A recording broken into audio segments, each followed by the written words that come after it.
ଗୀତ ସଂହିତା 11 ପର୍ବ। ମୁଁ ସଦାପ୍ରଭୁଙ୍କର ଶରଣାଗତ, ତୁମ୍ଭେମାନେ କି ରୂପେ ମୋ ପ୍ରାଣକୁ କହୁଅଛ? ପକ୍ଷୀ ପରି ଆପଣା ପର୍ବତକୁ ଉଡ଼ିଯାଅ।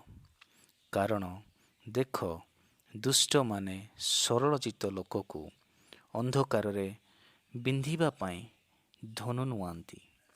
ସେମାନେ ଗୁଣରେ ତୀରଯୁକ୍ତ କରନ୍ତି।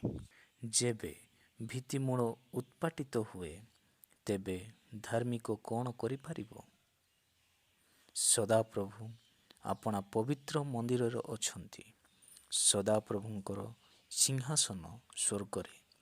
ତାହାଙ୍କ ଚକ୍ଷୁ ନିରୀକ୍ଷଣ କରେ। ତାହାଙ୍କର ଚକ୍ଷୁର ପତା ମନୁଷ୍ୟ ସନ୍ତାନମାନଙ୍କୁ ପରୀକ୍ଷା କରେ।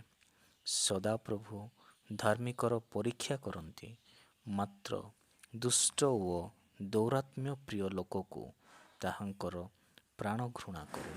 ସେ ଦୁଷ୍ଟମାନଙ୍କ ଉପରେ ଜାଲ ବର୍ଷାଇବେ।